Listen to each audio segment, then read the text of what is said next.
Dr. Scott Stevens with the third video on probability, this one dealing with the concept of independence and the calculation of expected value, the tools that we'll need to finally figure out the answer to how to play that ever-popular game of cat or no cat. We're going to start out with a much simpler game, a game that just involves flipping two coins. I'll flip a penny and you flip a corner, and then we'll both put our hands over our respective coins. Your job is to guess whether my coin came up heads or tails. Well, if that's the game, and given that the coin's fair, you really can't do any better than making a random guess, because the chance that my coin is a head is 50%. But wait a second now. Suppose you move your hand to the side and look at your quarter, and you find out that your quarter came up a head. Aha! In light of that, now how likely do you think it is that my penny came up a head as well? Well, of course, it's still 50%. What your quarter did has no relationship to what my penny did. These two events are independent events, and that's exactly the term that we use in probability.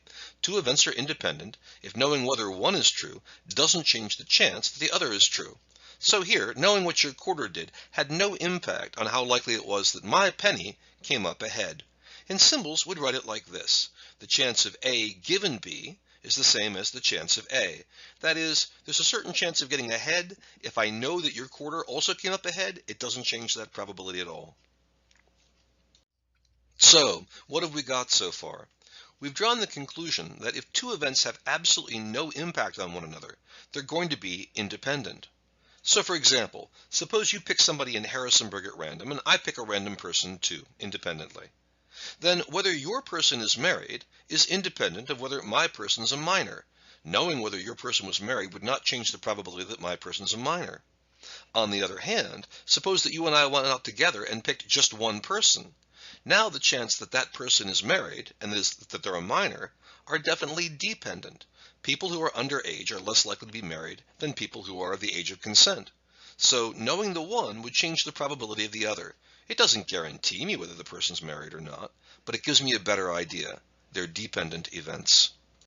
So what we've said so far is that if two things have absolutely nothing to do with one another, they're bound to be independent. But sometimes it's more subtle than that. Look at this picture. Let's consider being white and being female. What's the chance of being white? Out of the 8 people that are shown here, 6 of them are white, so the chance of being white is 3/4. But how about if I tell you the person I'm thinking about is a woman? Well, given that we're talking about a woman, the chance of being white stays at 3/4. There are 4 women and 3 of them are white. So in this particular problem, being white and being female are independent. You're telling me that the person was female doesn't change the chance of being white. And I'll let you verify that knowing that the person is white doesn't change the chance of being female. They're both 50%. Seeing these people again reminds me that we have a game of cat or no cat going on. Let me remind you about that from the first video. We know that nationally 1 person in 3 owns cats, and I've chosen these 9 people at random from the U.S. citizenry. I wanted you to guess for each person whether or not they had a cat. Every one that you get right, you win $10. Every one you get wrong, you win nothing.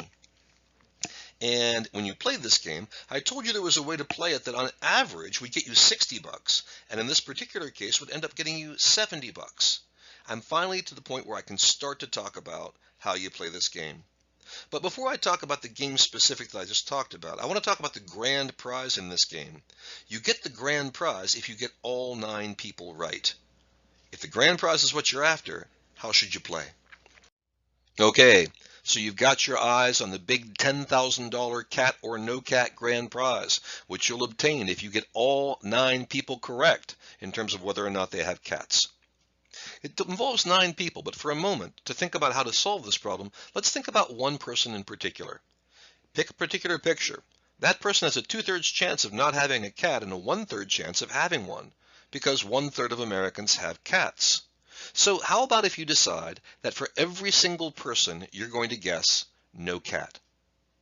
Well, we know about individual pictures, but how about everybody? You have to get them all right to win. But here's the point. Whether or not one person that's pictured as a cat is independent of whether the others do. There are 9 randomly selected Americans, so knowing whether the upper left woman has a cat tells you nothing about whether the lower right one does. And this is a big deal. because the important thing about things being independent is that when they are, you can simply multiply together their individual probabilities. That's because when events are independent, the conditional probability of one given the other, A given B, is just the probability of A by itself. That's what independent means. So we can apply that here. Since they're all independent, I can find the probability that no one has a cat by saying how likely is it that person 1 doesn't have a cat times how likely is it that person 2 doesn't, and so on up to the 9th person. You could not do this if they weren't independent. All of those probabilities after the first would be conditional in that case. But they're not here. So I can just say for each person the chance of not having a cat is 2/3, and when you multiply them all together, you get 2.6%. That's your chance of getting them all right if you say no cat about everybody. It's not a big answer, but what do you want? It's a grand prize. A 2.6% chance of success isn't all that great, but on the other hand, let's compare it to options. For example, many people reason this way. Since 1/3 of Americans have cats, then 1/3 of my sample of 9 people should have cats too. So I'm going to guess 3 cats out of 9 people. By the way, there's no particular reason to conclude this, but most people do. Let's see if you did, what would happen. You would have a 1/3 chance of being right for every time that you said, I have a cat, and a 2/3 chance of being right every time you said that a person didn't have a cat. That means that to figure out the probability of all of them, because they're independent, you'd multiply together 3 1/3 for your cat guesses and 6 2/3 for your non-cat guesses, which comes out to be 0.3%. It's only 1/8 as great as your chances of winning if you say no cats for anybody. In fact, every time that you guess a cat, you're reducing your chances of being right. Now you might say, but wait a second, you haven't even taken into account my looking into the souls of the people in these pictures and deciding whether they're cat people. Well, no, I haven't. And if you can read people accurately enough to tell with greater than 50% probability whether someone has a cat or not, go for it. But the truth is that most people tend to overrate their own ability to make such judgments. It's called the overconfidence effect. One beautiful example of it is when you ask people to spell words and then to tell you how confident they are of their correct spelling. Among words that people are 100% sure of, they tend to get about 80% right. If they say that they're 80% sure, they tend to get about 60% right. In other words, they're more sure than they ought to be. Ask people how good a driver they are, and 93% of American drivers say that they drive more safely than the median, where obviously only half of the drivers drive as safely as the median driver. Should you trust your intuition? Well, not necessarily. Here's a problem. Suppose you go to England and you see a British man who's short and lean. You know he's either a jockey or a welder. Which one's more likely? Almost everybody not in the stat class would say the jockey, because after all, jockeys tend to be short and lean. But that doesn't take into account the fact that there are about 100 welders in Britain for each jockey. Granted, not all welders are short and lean, but certainly some sizable fraction is, at least 1 in 100, and if that's true, then the person that you saw is more likely to be a welder than a jockey. So let's not make the assumption that you're brilliant at reading faces, and instead just figure that each person has a 1/3 chance of having a cat and a 2/3 chance of not having a cat. The way it turned out in our game was this way, and I told you that if you get $10 for every right answer, there's a way to play this game where on average you'll win $60, and in this particular case you'd win 70. To be able to address that claim, I need one more piece of math. What I really want to know is, if I follow a particular strategy, playing the cat or no cat game, getting $10 for each right answer, then how much money on average would I make for various possible strategies? That average amount that you make is called the expected value of your winnings. I find this term to be unfortunate because it sounds like the value that you'd most often expect, and it's not. The term expected value means exactly the same thing as the term mean or average. If, for example, I had a die that had 5 1s and a 6 on it, when I roll it, the most common thing to happen would be a 1. But the average, or the expected value, would be the average of 5 1s and a 6. That's a bigger number than 1. Fortunately, the expected value is an easy thing to compute. There's a little step-by-step procedure. The first thing that you do is you write down each possible value that the quantity you're interested in could take on. Once you do that, you multiply each of these possibilities by the chance that it actually happens. After that, you add all of these things together, and that's your expected value. So let's try this with one single picture in our cat or no cat game, with the aid of this mad scientist. One possibility is to say no cat.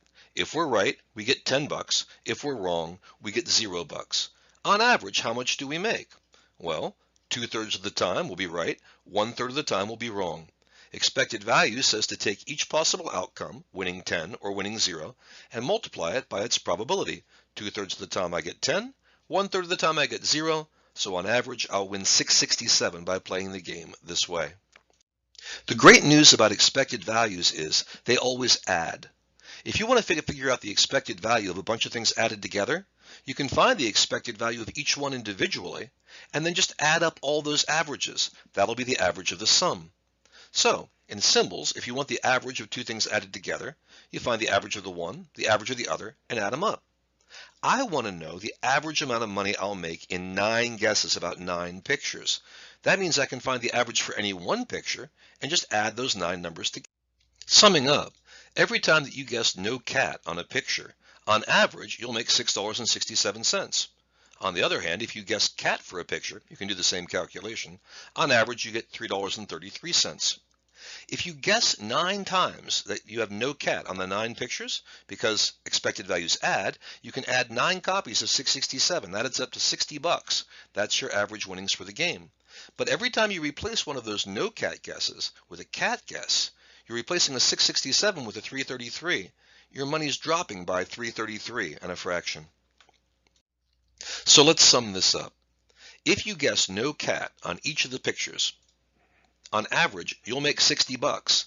Every time you replace one of those no cat guesses with a cat guess, you're going to be losing yourself $3.33. So if, like many people, you guess 3 cats and 6 no cats, you'll make 50 on average, where you could have made 60.